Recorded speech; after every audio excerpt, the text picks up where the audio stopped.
শুভ সকাল সবাইকে। কেমন আছেন সবাই? আশা করি ভালো আছেন। আবারও হাজির হলাম নতুন আরেকটি লার্নিং ভিডিও নিয়ে। আজকের ভিডিওতে আমি আপনাদের দেখাবো কিভাবে আমরা তেলাপোকা কেটে যাওয়া কাপড়গুলো আবার নতুন করে রিফু করে একদম নতুনের মতো করে নিতে পারি। তো এর জন্য আমার করতে হবে এই ধরনের যে কাপড়ে আমাদের তেলাপোকা কেটেছে সেই কাপড়ের ঠিক নিচের দিকে যে বর্ডার থাকে সেই বর্ডার লাইনের নিচে উল্টা সাইডে বিশেষ করে যেখান থেকে আমরা সুতা নিলে দেখা যাবে না ওইভাবে করেই নিতে হবে। দেখেন আমি কিভাবে নিচ্ছি, একটু আস্তে আস্তে নিতে হবে। আর একটা সুই নিব, আমরা চিকন একটা সুই নিব, মোটা কোনো সুই নিব না। তো দেখেন কিভাবে আমি সুতাটা নিচ্ছিলাম। চিকন সুই নেওয়ার কারণ হচ্ছে আপনার চিকন সুই দিয়ে সুন্দর করে সেলাই করা যায়, চিকন চিকন হয়, সেলাইটা দেখতে সুন্দর লাগে আর বোঝা যায় না। তো আমি যখন কাজ করছিলাম এর ফাঁকে কোকো দেখেন কি করছে, সে চাচ্ছিল তাকে আদর করি, কারণ আমি যখন কাজ করতে বসি বিশেষ করে নিচে বসলেই সে কোলে উঠে যায়, ঘেঁষাঘেঁষি করে। দেখেন সে কি করছে।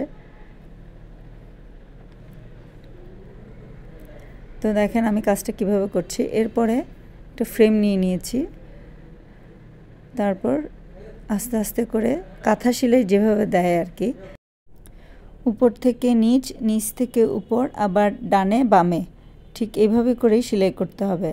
যেমন দেখেন আমি কিভাবে করছি। প্রথমে একবার সেলাই করে গেছি এক সাইড দিয়ে, এরপর আবার পাশ দিয়ে সেলাই করছি, মানে বেড়া যেভাবে করে ঠিক সেভাবে করে করতে হবে। একটু নিখুঁত কাজ, জিনিসটা একটু সময় লাগে, সময় লাগলেও যখন করে ফেলা হয় তখন বোঝা যায় না কাপড়টা মানে একদম নতুন হয়ে গেছে। আমাদের অনেক সময় হয় কি, নতুন শাড়ি বিশেষ করে পিন লাগানোর জন্য ছিঁড়ে যায় অথবা আপনার তেলাপোকা কেটে দেয়, এমন জায়গায় কেটে দেয় যে দেখতে খুব বাজে লাগে। তো ওই ধরনের কাপড়গুলো আমরা কিন্তু সুন্দর করে এভাবে করে রিফু করে নিতে পারবো। এই ক্ষেত্রে বোঝার কোনো উপায় থাকবে না যে এটা রিফু করা হয়েছে। এটা তাও আমি লাইটের আলোতে করছি বলে, আলো বেশি করে দিয়েছি বলে বোঝা যাচ্ছে, কিন্তু এটা যখন আপনি দিনের আলোতে, সূর্যের আলোতে দেখবেন তখন কিন্তু একদম বোঝা যায় না।